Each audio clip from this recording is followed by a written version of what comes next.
Au nom de Dieu, clément et miséricordieux. Dieu a donné cette maison à Abraham pour être un lieu sacré.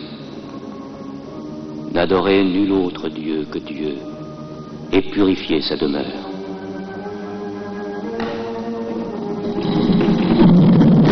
Le mensonge s'en est allé, le mensonge a disparu.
Et il en fut ainsi.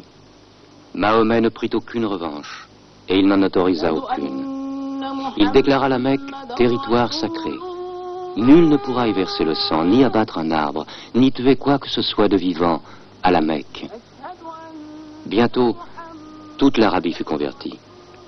Non seulement à la nouvelle religion, mais aussi aux nouvelles lois, aux nouveaux usages établis par l'islam. Le prophète avait vécu le temps d'accomplir son œuvre. Mais un jour, il commença à ressentir les prémices de la mort. Il lui restait à accomplir le dernier acte de sa prophétie, mettre le sceau à la religion. Il rassembla son peuple, et pour la dernière fois, il lui adressa le message de soumission à Dieu et de l'humanité à l'homme. Ô peuple, écoute, car je ne sais si je pourrai revenir l'an prochain. Tu partageras ta nourriture avec celui qui n'en a point. Tu le vêtiras comme tu es vêtu. Un jour, tu te présenteras devant ton Dieu et tu devras rendre compte des actes que tu auras commis. Ô vous tous qui êtes présents, faites parvenir ce message aux absents. Vous descendez tous d'Adam, et le plus digne de vous auprès de Dieu est celui qui le craint le plus. Réfléchissez profondément à ce que je viens de dire. Que toutes vos querelles soient abolies. Tous les musulmans sont frères. Entre musulmans, il ne doit exister ni race, ni tribu. Les biens d'un frère sont inviolables, sauf de son bon gré. Ne sois ni oppresseur, ni opprimé. Ô peuple, je ne suis qu'un homme. L'ange de la mort m'apparaîtra sans doute bientôt, et la mort m'étreindra. Mais j'ai laissé auprès de vous le livre de Dieu, le Coran, et la conduite de son prophète. Alors il répéta la dernière révélation du Coran, qui scellait la religion. Non les paroles de Mahomet, mais la parole de Dieu. Ce jour, j'ai parachevé votre religion, j'ai terminé ma mission auprès de vous, et je vous ai choisi l'islam pour religion.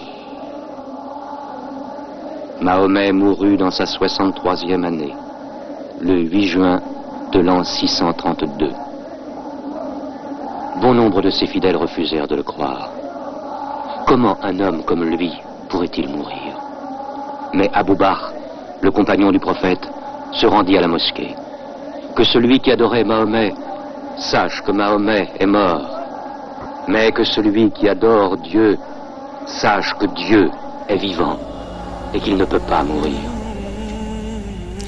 Ce dernier a confié ce dépôt à ses compagnons qui ont fait preuve de bonne gestion. et à leur tour ont confié le dépôt à leurs successeurs, mais malheureusement au fil du temps, cet héritage est en voie de disparition, tel que l'avait prédit leur prophète, et à travers ses nombreuses mises en garde contre le délaissement de l'effort fondamental de cette religion. Ce qu'ils appellent la dawa, le fait d'appeler les gens vers Dieu, en voie de disparition suite aux multiples désunions sectaires qu'on observe au sein de cette communauté.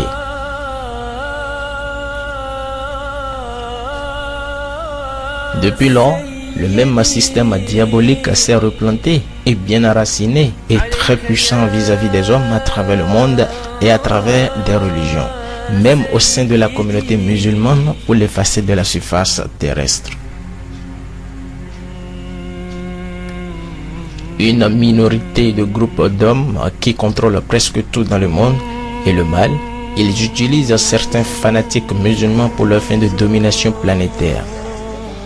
Ce système aujourd'hui est sous-entendu dans le monde, mais quand vous revenez aux origines, tout se dévoile.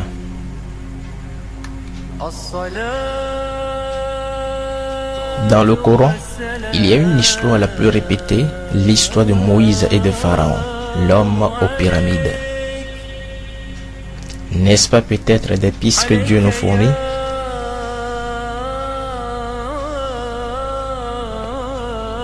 Il y a dans le chapitre 10 du Coran où Dieu démontre clairement l'identité de ces gens, des successeurs de Pharaon qui viendront nombreux dans le monde pour tenter de relever le défi. Quel défi? Se rebeller contre Dieu ou achever l'ordre de Pharaon, bien que l'ordre de Pharaon n'avait rien de sensé. Coran 11, verset 97. En attendant, regardez et comparez ces deux images. Que voyez-vous? Qu'est-ce qu'il mijote derrière ces portes closes? Auparavant, Dieu détruit le peuple de Sodome et Gomorrhe pour son homosexualité.